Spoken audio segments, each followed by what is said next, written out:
Bom dia, moçada! Aqui quem vos fala é o professor Eugênio Bastos, canal Geogênio, a serviço dos alunos que gostam de estudar e passar em concursos. Moçada, fortaleça o canal, dê aquele like, se inscrevam no canal, acione o sininho e compartilhe nossas aulas. Vamos fortalecer o canal democratizando o ensino da geografia. O tema da nossa aula de hoje é sobre urbanização brasileira, a segunda parte. Nós temos já uma aula gravada sobre a urbanização e como o tema é muito longo e para que a aula não fique muito extensa, eu dividi em duas partes. Aqui nós temos a expansão das favelas, sobretudo nas mais importantes cidades do Brasil. Estima-se que aproximadamente 30% da população residente nas mais importantes cidades do Brasil mora em favelas e palafitas. O IBGE denomina as favelas e palafitas como aglomerados subnormais. De acordo com o IBGE, todo o conjunto constituído por mais de 56 edificações precárias é considerado um aglomerado subnormal.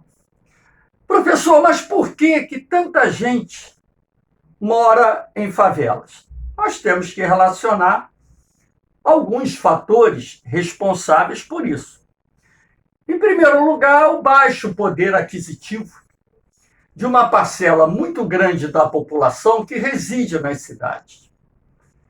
Essas pessoas não têm condições de alugar ou comprar um imóvel em espaços mais valorizados. Além disso, você tem que levar em consideração a falta de uma política habitacional para famílias de baixa renda. Na recente história do Brasil, a recente história a que me refiro, da segunda metade do século XX para frente, poucos foram os governos que promoveram alguma política habitacional destinada às famílias de baixa renda. Ora, se a pessoa não tem condições de comprar um imóvel porque o seu poder aquisitivo é baixo, se o poder público não lança programas destinados à construção de imóveis populares para essas famílias de baixa renda, não restará outra alternativa para essas pessoas senão construir dentro das suas possibilidades ou alugar dentro das suas possibilidades um imóvel numa favela, ocupando terrenos públicos, terrenos privados que se encontrem abandonados. E dessa forma vão surgindo as favelas que crescem de forma desorganizada, sem um planejamento urbano adequado, até mesmo porque o Estado não faz parte desse processo. Então, não é o Estado que constrói as favelas, e sim as pessoas por conta própria. E aqui nas favelas vocês vão ver vielas, ruelas bem estreitas, casas construídas de forma irregular, inacabadas.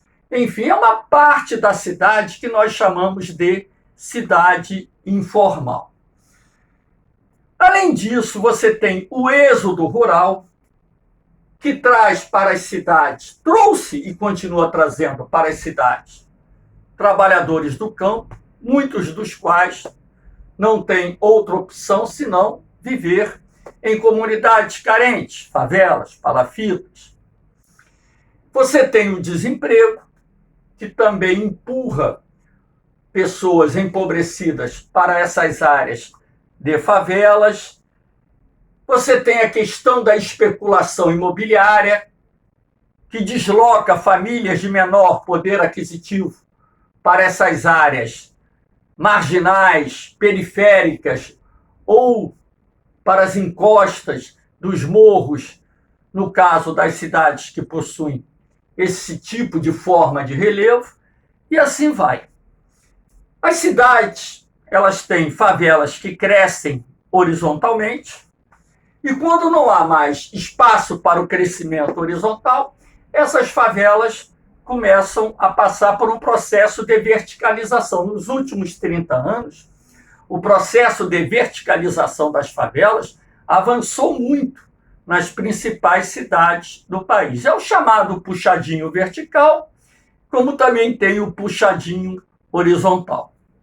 Então, temos aqui essa imagem de uma comunidade carente, onde, inclusive, pode-se perceber com clareza o processo de verticalização da favela, com muitas edificações com 3, 4 pavimentos e por aí vai.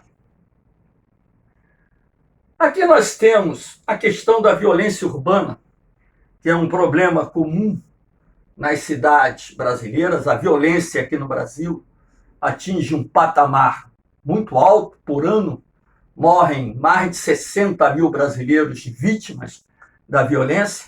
E nas favelas, comunidades carentes e até mesmo nos bairros pobres, nós temos territórios que são controlados por organizações criminosas, ora representadas por organizações de narcotraficantes, ora representadas por organizações de milicianos, muitas vezes gerando confrontos entre organizações rivais que causam morte. Nessas áreas controladas pelo crime organizado, que nós até chamamos de Estado paralelo, as pessoas têm que aprender a viver.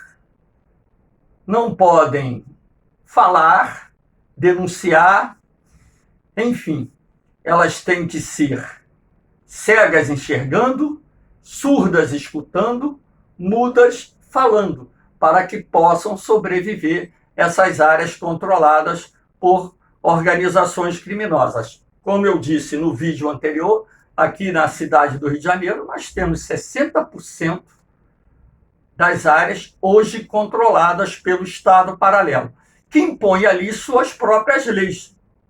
E você acaba se submetendo à imposição do Estado paralelo para poder sobreviver e proteger a sua família. Aí você tem também a falta de saneamento básico. A falta de saneamento básico é algo muito recorrente nas comunidades carentes, nas favelas, nas palafitas. Quando você fala falta de saneamento básico, é falta de um sistema de distribuição de água potável, falta de um sistema de coleta de esgoto, pavimentação, calçamento de ruas. O esgoto, muitas vezes, aqui corre a céu aberto, aquelas valas negras. O sistema de coleta de lixo é irregular. Então, as pessoas vivem em áreas, muitas vezes, onde as condições são insalubres, expondo essas pessoas a doenças, muitas das quais acabam tirando precocemente as vidas das pessoas e ainda sobrecarregando o sistema de saúde pública nas principais cidades do país. Nós temos também as ocupações de áreas de risco. Aqui nós temos a ocupação de uma encosta, onde pode-se perceber que em vários pontos tivemos o escorregamento ou deslizamento de barreiras. Essas moradias que se encontram aqui na extremidade correm sérios riscos de desabarem. Todos os anos, pessoas morrem soterradas por causa do deslizamento de encostas, de barreiras. Muitas dessas pessoas que morrem vítimas desse tipo de acidente É porque moram em áreas de risco, que não poderiam ser ocupadas em função do perigo que oferecem às pessoas. Mas a omissão do poder público, a falta de uma fiscalização efetiva, acaba contribuindo para a proliferação de moradias nessas áreas de risco. E o resultado? Todos os anos, várias pessoas perdem suas vidas em função dos deslizamentos de encostas. Além disso, você tem também a ocupação das várzeas. As cidades são cortadas por rios. Várzea é o nome que se dá àquela área marginal de um rio que, por ocasião das cheias, fica inundada ou ficam inundadas. O resultado disso, as pessoas, também por omissão do poder público, acabam ocupando essas áreas de várzea e quando vem um período de chuva mais forte e mais duradoura, os rios transbordam, inundando aquelas áreas baixas, atingindo as moradias. Como vocês podem ver aqui nessa imagem, a água está no telhado de algumas casas, quase cobrindo as moradias que aqui se encontram. Acredito até eu que algumas moradias dessa área foram totalmente encobertas. Todo ano isso acontece em várias cidades do Brasil. Isto porque as várzeas não poderiam ser ocupadas por moradias, mas, infelizmente, em função da omissão do poder público, essas áreas acabam sendo ocupadas e as pessoas que ali vão residir acabam sendo vítimas das inundações periódicas que ocorrem nessas respectivas áreas. Aqui nós temos a coleta regular do lixo, irregular. Repare aqui a cidade e o lixo espalhado por um terreno. Essa coleta irregular de lixo ocorre, sobretudo, em áreas carentes, em favelas, em sistemas de palafitas. E o despejo, o descarte do lixo de forma inadequada é um dos fatores que contribuem para a proliferação dos vetores transmissores de doenças. E também esse lixo que vai se acumulando em determinados logradouros públicos será responsável pelo entupimento de bueiros, das galerias de águas pluviais, que vão causar enchentes em determinadas ruas das cidades. É um outro problema muito sério, essa questão da destinação do lixo produzido nas cidades. Como eu disse, existem áreas específicas em que esse sistema de coleta é irregular e isso acaba gerando problemas, não só a proliferação de doenças, como também problemas de poluição dos mananciais de água, contribuição para as enchentes nos logradouros públicos e por aí vai. Aqui nós temos as enchentes nas cidades. Todo ano, por ocasião das fortes chuvas, nós temos os pontos de alagamentos nas cidades. Mas por que isso torna-se tão frequente? Você tem que levar em consideração alguns aspectos. Em primeiro lugar, a impermeabilização do solo urbano com asfalto e concreto, impedindo que a água da chuva infiltre-se no solo, razão pela qual o montante de água escoando superficialmente aumenta. Essa água vai alcançar as galerias de águas pluviais que, por sua vez, desembocam nos rios, fazendo com que os rios recebam um volume de água maior do que receberiam naturalmente se a superfície do solo não estivesse impermeabilizada. Então, a impermeabilização do solo urbano é um dos fatores responsáveis pela ocorrência de enchentes em determinados pontos das cidades. Aí você tem que levar em consideração também o entupimento dos bueiros ou bocas de lobo e galerias de águas pluviais. Para evitar isso, é necessário que se faça uma prevenção, ou seja, a limpeza dos bueiros e dessas galerias de forma preventiva. Você tem canais, córregos, rios que transbordam, não só em função do assoreamento provocado por sedimentos que a própria água da chuva retira do solo, assim como também por entulhos despejados por moradores das cidades. Ora, o assoreamento dos rios, córregos e canais faz com que a profundidade do rio diminua. Dessa forma, por ocasião de uma chuva mais forte, o transbordamento do rio será mais frequente. Então, é preciso, para evitar esse problema, que se faça a dragagem preventiva dos rios. Claro que tudo isso custa dinheiro, mas é necessário. Algumas prefeituras de cidades brasileiras chegam até mesmo a construir os chamados piscinões para reduzir os efeitos das inundações em determinados pontos das cidades. Aqui no Rio de Janeiro, por exemplo, anos atrás, a prefeitura construiu na região da Praça da Bandeira um piscinão, porque é um dos pontos da cidade do Rio de Janeiro que sofre inundações por ocasião das fortes chuvas. Aí você tem também a criação desses canais artificiais, ou seja, o poder público ele encaixota os rios.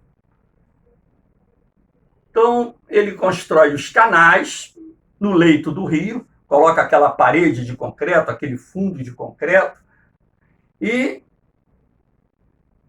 radicaliza o canal. A radicalização dos canais tornam, em alguns pontos, esses canais retos, aumentando a velocidade do fluxo da água. Só que, nesses canais canalizados, existem pontos de estrangulamento. E nesses pontos de estrangulamento, como acontece na Praça da Bandeira, que recebe ali rios canalizados, pelo menos 3 rios canalizados de pontos diferentes da cidade.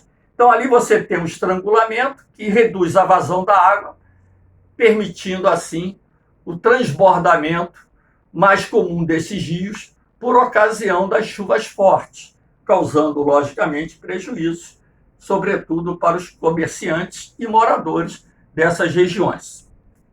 Então, esses elementos combinados contribuem para as inundações nas cidades, cidades grandes, cidades médias e por aí vai. Aqui você tem a questão da mobilidade urbana.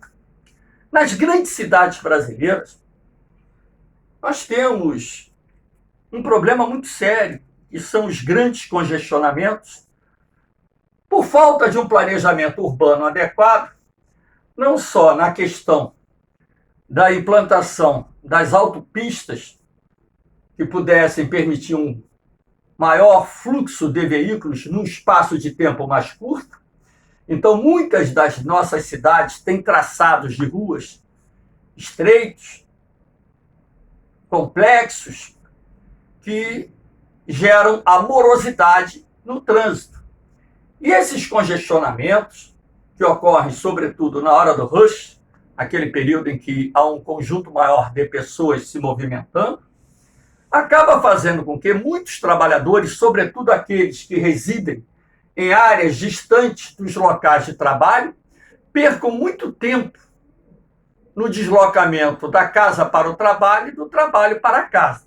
Então, haveria a necessidade de se promover mais investimentos em transportes coletivos, metrôs, trens, ônibus. A construção de linhas de metrô é muito cara, em função do alto custo da desapropriação e a infraestrutura da obra necessária para a implantação de um sistema metroviário. Mas, apesar de ser caro, é uma das soluções que nós encontramos. Outras soluções seriam a criação das linhas expressas de ônibus através dos BRTs da vida, como estão sendo implantados no município do Rio de Janeiro, como existem no município de Curitiba e em outras cidades do Brasil, que possuem vias especiais onde somente esses ônibus podem circular. Então, isso reduz o tempo de deslocamento. Também é necessária a ampliação das ciclovias nas cidades para facilitar e estimular as pessoas que queiram se deslocar de bicicleta para o trabalho ou para as escolas, que o façam através desses sistemas. Então, existem alternativas diversas que podem ser utilizadas para reduzir o problema dos congestionamentos nas grandes cidades brasileiras. A complexidade da mobilidade urbana é tão grande que hoje muitos empregadores estão evitando contratar funcionários que residam em áreas distantes dos locais de trabalho, não só por causa do custo do transporte, como também por causa da maior probabilidade dessas pessoas chegarem atrasadas no trabalho. Aí você tem a questão da poluição atmosférica, que é um outro problema que existe nas grandes cidades. Essa poluição é causada pelas emissões de gases poluentes, não só através das indústrias, mas também dos veículos automotores. Aqui nós temos uma imagem da cidade de São Paulo, onde você pode perceber essa névoa cinza sobre a cidade, que é o smog, que por sua vez é constituído por gases poluentes derivados da queima de combustíveis fósseis. A poluição atmosférica reduz a expectativa de vida das pessoas. A poluição atmosférica aumenta a incidência de câncer no pulmão, aumenta a incidência de infarto, aumenta a incidência de AVC. Então, pessoas portadoras de hipertensão ficam mais expostas a terem um infarto ou um AVC em cidades com maiores níveis de poluição atmosférica, além da poluição causar chuva ácida, que por sua vez também gera vários problemas. Temos um vídeo falando sobre esses problemas ambientais. E nós temos também a questão da formação das ilhas de calor, já falei sobre isso em outro vídeo, as ilhas de calor, a inversão térmica nas cidades. Lembrando que as ilhas de calor é o nome que se dá ao microclima urbano que se forma principalmente nas grandes cidades, onde você percebe com clareza que a temperatura aumenta do meio rural para a área mais edificada da cidade. As ilhas de calor podem ter uma variação de temperatura de 7, 8, 9 graus. Por exemplo, na região metropolitana de São Paulo, essa variação de temperatura chega a 9 graus. Na região metropolitana do Rio de Janeiro, chega a 7 graus. Lembrando que a formação dessas ilhas de calor se deve à diminuição das áreas verdes, à impermeabilização do solo com asfalto e concreto, que são materiais que possuem grande capacidade para absorver a radiação solar, convertê-la em calor e conservar o calor. A verticalização das cidades, os prédios altos, criam barreiras naturais à circulação, barreiras artificiais à circulação do ar, circulação do vento, e o vento ele ajuda a dispersar o calor. E esses fatores combinados, somando-se aí à poluição atmosférica, irão ser responsáveis pelas alterações dos padrões de temperatura nas grandes cidades. Então, moçada, nós vimos até o que se deve fazer para combater os efeitos de uma ilha de calor, arborização de ruas, arborização de praças, parques, jardins, reflorestamento de áreas livres, a pintura das paredes externas das edificações de branco, porque o branco reflete 90% da energia que recebe, enfim. a utilização de telhados verdes e a utilização de telhados produzidos com materiais que tenham a capacidade de refletir a luz solar. Então, são várias medidas que podem ser adotadas para combater os efeitos de uma ilha de calor. E nós vimos isso numa aula sobre problemas ambientais. Eu apenas estou aqui fazendo uma revisão desse ponto.